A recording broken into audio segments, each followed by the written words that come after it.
తిరుపతిలో అత్యంత ప్రాచీనమైన పవిత్రమైన శ్రీ తాతయ్య గుంట గంగమ్మ జాతర వైభవం ప్రారంభమైంది. శ్రీ వెంకటేశ్వర స్వామి వారి చెల్లెలుగా కొలిచే గంగమ్మ తల్లి దుష్ట శిక్షణ కోసం అవతరించిన పౌరాణిక గాథ ఈ జాతరకు మూలం. 16వ శతాబ్దంలో వైష్ణవ భక్తుడు తాతాచార్యులు నిర్మించిన గుంట పక్కన వెలిసిన ఈ అమ్మవారిని దర్శించుకునేందుకు భక్తులు పోటెత్తుతున్నారు.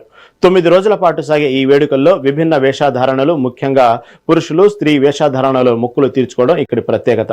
దీనిపై మరింత సమాచారం మా ప్రతినిధి రమణ అందిస్తారు. చెల్లెలుగా పిలువబడే తాతయ్య గుంట గంగమ్మ జాతర ఘనంగా నిర్వహిస్తున్నారు. ఏదైతే 9 రోజుల పాటు ఈ జాతర ఘనంగా నిర్వహించడానికి ఆలయ కమిటీతో పాటు చైర్మన్, సభ్యులు అందరూ కూడా కృషి చేస్తున్న పరిస్థితి. ముఖ్యంగా తాతయ్య గుంట గంగమ్మ జాతర రాయలసీమకే తలమానికం. అలాంటి జాతరను ఘనంగా నిర్వహించడానికి నిత్యం శ్రమిస్తున్నారు. మనతో పాటు ఆలయ చైర్మన్ మహేష్ యాదవ్ ఉన్నారు. వారితో మాట్లాడే ప్రయత్నం చేద్దాం. చెప్పండి అన్న, ఈ రోజు ఏదైతే జాతర ఘనంగా నిర్వహిస్తున్న పరిస్థితి, ఎలాంటి పరిస్థితులు ఉన్నాయి? అంటే ఈ రోజు 4వ రోజు, అంటే 3వ రోజు వేషాలు వేసుకుంటూ కూడా వచ్చిన పరిస్థితి. ఇలాంటి ఇక్కడ వచ్చే భక్తులకు ఎటువంటి ఏర్పాట్లు చేశారు, ఎటువంటి సేవలు చేస్తున్నారు? జై గంగమ్మ తల్లి. ఈ తాతయ్యగుంట గంగమ్మ జాతర మహోత్సవాలు ఈ సంవత్సరం అంగరంగ వైభవంగా జరుగుతున్నాయి. ఈ రోజు 4వ రోజు. ఈ రోజు భక్తులు వివిధ వేషధారణల్లో వచ్చి అమ్మవారిని దర్శించుకోవడం జరుగుతుంది. వాళ్ళు మొక్కులు తీర్చుకొని కూడా జరుగుతుంది. ఇక్కడ ఎన్నడూ లేని విధంగా గతానికి భిన్నంగా ఈ రోజు ఏర్పాట్ల విషయంలో వచ్చిన భక్తులందరూ కూడా చాలా సంతోషం వ్యక్తం చేస్తున్నారు. వాళ్ళ చలువు పందుల విషయంలో గతంలో తుడాకారం లేకుండే చలువు పందుల్ని ఈసారి నార్త్ సైడ్ ఉన్న సెంట్రల్ పార్క్ వరకు తీసుకెళ్లడం జరిగింది. అదేవిధంగా సౌత్ సైడ్ వచ్చి హెడ్ పోస్ట్ ఆఫీస్ వరకు తీసుకెళ్లాము. దానివల్ల చాలా వాళ్ళకి ఉపశమనంగా ఉంది. వాళ్ళకి ఎండల రీత్యా వాళ్ళు చాలా ఉపశమనంగా ఉంది. అందరూ కూడా వచ్చే భక్తులందరూ కూడా చాలా సంతోషం వ్యక్తం చేస్తున్నారు. గుళ్ళో కూడా ఏర్పాట్ల విషయంలో మేము ఎక్కడ కూడా కాంప్రమైజ్ కాలేదు. మేము అన్నిటి కూడా సామాన్య భక్తులకే పెద్దపీట వేస్తూ వాళ్ళ సౌకర్యాల మీద మేము దృష్టి పెట్టాము. మేము గత 3 నెలలుగా ఈ జాతర దీని మీదే మేము కాన్సన్ట్రేట్ చేసి పనిచేస్తున్నాం. భక్తులందరూ కూడా వచ్చిన వాళ్ళకి కూడా సంతృప్తికరమైన దర్శనం చేయించాలనే ఒక ఉద్దేశంతోనే మా పాలక మండలి పనిచేస్తుంది. వచ్చిన భక్తులందరూ కూడా ఎక్కడా వేచి ఉండకుండా క్యూ లైన్లో ప్రశాంతమైన వాతావరణంలో వాళ్ళు సంతృప్తికరమైన దర్శనం చేయించే విధంగా మేము ఏర్పాట్లు చేస్తాం. అదేవిధంగా కూడా ఆల్మోస్ట్ వాళ్ళందరూ భక్తులందరూ కూడా చాలా సంతృప్తికరం వ్యక్తం చేస్తున్నారు. చాలా సంతోషం మాకు కూడా. ఇకపోతే క్యూ లైన్లో ఉండే భక్తులకు కూడా దేవస్థానం తరపున వాళ్ళకి ఉచితంగా మంచినీళ్ళ బాటిల్ని, మజ్జిగ ప్యాకెట్లు కూడా పంపిణీ చేయడం జరుగుతుంది. వాళ్ళు దాంట్లో కూడా చాలా సంతోషం వ్యక్తం చేస్తున్నారు. ఆ విధంగా మేము భక్తుల యొక్క సౌకర్యమే ధ్యేయంగా కూడా పనిచేస్తున్నాం. అంటే ఇక్కడ పోలీసులు కావచ్చు, అంటే తుడా కావచ్చు, గవర్నమెంట్ తరఫున కావచ్చు, వీటి సేవలను ఏ విధంగా ఉపయోగించుకుంటారు?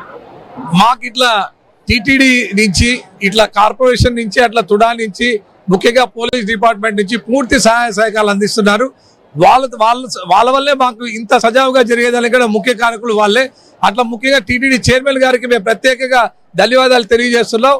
ఆయన మేము అడగడమే, మేము మా రిక్వెస్ట్ మేరకు ఈ చదువు పందులు కావచ్చు, ఈ లైటింగ్స్ కావచ్చు, ఇవన్నీ కూడా గతంలో ఎన్నడూ లేని విధంగా వాళ్ళు మాకు ఇవ్వడం జరిగింది. చాలా సంతోషం. ఆయనకి కూడా మేము మా పాలక మండలి తరఫున మేము కృతజ్ఞతలు తెలియజేసుకుంటున్నాము.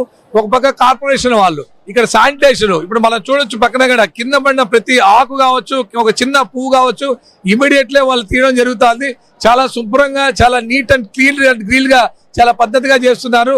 అట్లా కార్పొరేషన్ సిబ్బంది వారికి కూడా మేము ధన్యవాదాలు తెలియజేసుకుంటున్నాం. బయట కూడా వాళ్ళు కార్పొరేషన్ తరపు నుంచి ఒక 6 చలివేంద్రాలు ఏర్పాటు చేయడం అయింది. ఉచితంగా వాళ్ళు కూడా మంచినీరు, మజ్జిగ కూడా పంపిణీ చేస్తున్నారు.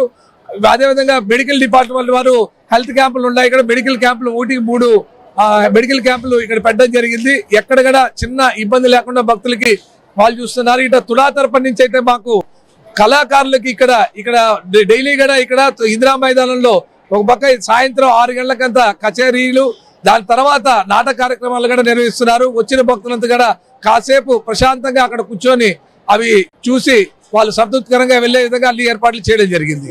ప్రధానంగా అమ్మవారికి సేవ నిర్వహించే అర్చకులు మనతో పాటు ఉన్నారు.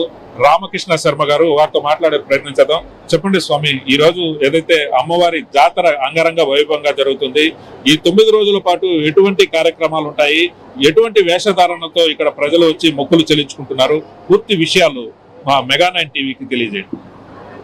శ్రీ తిరుపతి గంగ జాతర అత్యంత వైభవోపేతంగా 5వ తేదీ మంగళవారం రోజు ప్రారంభమైంది. మంగళవారం ఉదయం చాటింపు ఉత్సవంతో ప్రారంభమైంది. మహామండపంలో ఉన్న విశ్వరూప స్తంభమునకు ఒడిబాలు కట్టడం అనే సంప్రదాయంతో శ్రీకారం చుట్టి మంగళవారం సాయంత్రం ఆవిలాల గ్రామము శ్రీ గంగమ్మ దేవత పుట్టినింటి సారే సమర్పించడం జరిగింది. బుధవారం నుంచి ముందుగా బైరాగి వేషము, బండ వేషము, తర్వాత సున్నపు కుండలు, తోటి వేషము, సప్పరాలు, మాతంగి వేషము, ఇలా భక్తులు విశేషమైన విభిన్న వేషధారణలతో అమ్మవారిని దర్శించి మొక్కులు చెల్లించుకుంటూ ఉంటారు. ఇందులో ప్రధానంగా 5వ రోజు జాతరలో 5వ రోజు శనివారము 9వ తేదీ అన్నగారైన వెంకటేశ్వర స్వామి వారి సన్నిధానము నుంచి శ్రీ గంగమ్మ తల్లికి పసుపు కుంకుమలు, పట్టు చీరలు, శేషవస్త్రములు, పళ్ళు పలహారములు సారే గోవిందరాజస్వామి వారి గుడిని చేరి 4 మాడల వీధులలో శోభాయాత్రతో గంగమ్మ గుడిని చేరుకుంటుంది. ఈ ఆదివారం రోజున భక్తులు మాతంగి వేషాన్ని ధరిస్తారు. మగవారంతా కూడా ఆడవారి వల్ల అలంకరించుకుని అమ్మను దర్శిస్తారు. 11వ తేదీ సోమవారం అర్ధరాత్రి తెల్లవారితే 12వ తేదీ శక్తి ఉద్భవ కాల సమయంలో విశేషమైనటువంటి అభిషేకం మూలమూర్తి గంగమ్మ తల్లికి నిర్వహిస్తారు. తదుపరి గర్భాలయమంతా కూడా పూలంగి సేవ అనేటువంటి ఒక విశేషమైన కార్యక్రమంతో వివిధ పుష్పాలతో అలంకరించబడుతుంది. అమ్మవారికి బంగారపు వజ్ర కిరీట ధారణము, స్వర్ణ ముఖ కవచ అలంకరణము, సర్వాంగ కవచాలంకృతయై 12వ తేదీ మంగళవారం ఉదయం బ్రాహ్మీ ముహూర్తంలో భక్తులకు అనుగ్రహ దర్శనాన్ని ఇస్తారు. అది మొదలు భక్తులకు దర్శనం కొనసాగుతూ ఉంటుంది. పొంగలి సమర్పణ, తళిగారాధనము, పొర్లు దండాలు, అడుగడుగు దండాలు, అంగ ప్రదక్షిణములు వంటివి అమ్మవారికి వేప చీర ఇలాంటివి ఎక్కువగా భక్తులు దర్శనం చేసి సమర్పిస్తూ ఉంటారు. మంగళవారం 12వ తేదీ అర్ధరాత్రి మహామండపంలో ఉన్న విశ్వరూప స్తంభమునకు విశ్వరూప నిర్మాణం జరుగుతుంది. ఈ విశ్వరూప నిర్మాణము 13వ తేదీ ఉదయాత్పూర్వము చెంప నరకడం అనేటువంటి సంప్రదాయంతో పరిసమాప్తమవుతుంది. ఈ విశ్వరూప నిర్మాణంలో ఉపయోగించిన పవిత్రమైనటువంటి మృత్తికను ప్రసాదంగా స్వీకరించడం ఆనవాయితీ. ఈ మట్టి ప్రసాదం చేత వ్యాధులు నయమవుతాయనేది భక్తుల యొక్క విశ్వాసము. ముఖ్యంగా ఈ వేషధారణ ఎందుకు వేస్తారు అంటే అమ్మవారు ఈ వేషధారణలతో వచ్చి పాలేగాళ్ళను సంహరించారనే ఒక ప్రాశస్త్యం కథ ఒకటి ఉంది. అది ఎందుకు వచ్చింది?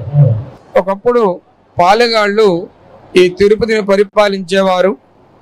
అందులో ఒకనొక పాలెగాడు స్త్రీలను అసభ్యంగా ప్రవర్తించడము, వారిని ఇబ్బంది పెట్టడం చేత దుష్ట శిక్షణ శిష్ట రక్షణయే నియమంగా కలిగిన పరదేవత తిరుపతిలో గంగమ్మగా ఆవిర్భవించి ఆమె పాలెగాడు దాక్కునడం చేత అతడిని కనిపెట్టడం కోసం ఆవిడ పలు రకముల వేషములు ధరించి చివరికి దొరవేషంలో గ్రామంలో తిరుగుతుంటే ఆ పాలెగాడు తన దొరే వచ్చాడనే భ్రమతో బయటికి రావడం, వెంటనే అమ్మవారు అతడిని సంహరించడం జరిగింది.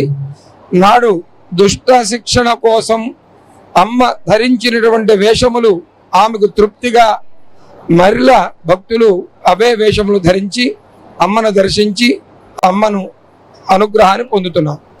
తాతయ్యగుంట అమ్మవారిని దర్శించుకుంటే ఎలాంటి ఫలితాలు ఉంటాయి? అమ్మవారిని దర్శించి వారు మొక్కుకొనడం అవి సత్యములైనట్లయితే గనక వారి మొక్కులు తప్పనిసరిగా నెరవేరుతాయి.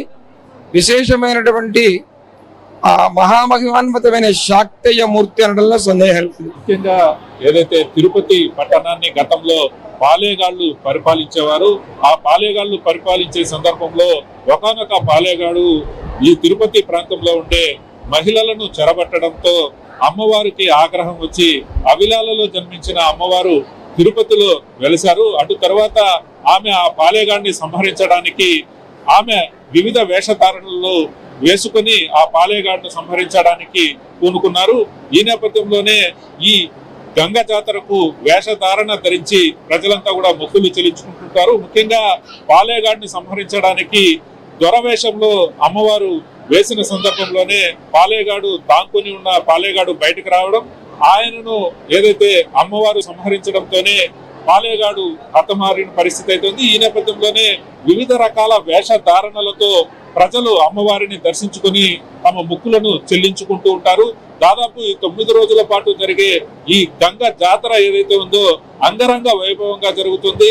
13వ తేదీ చెంపనరుపుడు కార్యక్రమంతో కూడా విశ్వరూప దర్శనం, ఆ తర్వాత చెంపనరుపుడు కార్యక్రమంతో ఈ జాతర మహోత్సవం ముగుస్తుందనేనని శర్మ గారు చెప్తున్న పరిస్థితి. వీడియో జర్నలిస్ట్ భాస్కర్ తో Ramana Kumar, mega nine TV, Tirupati Gangamma జాతర ఆలయం వద్ద.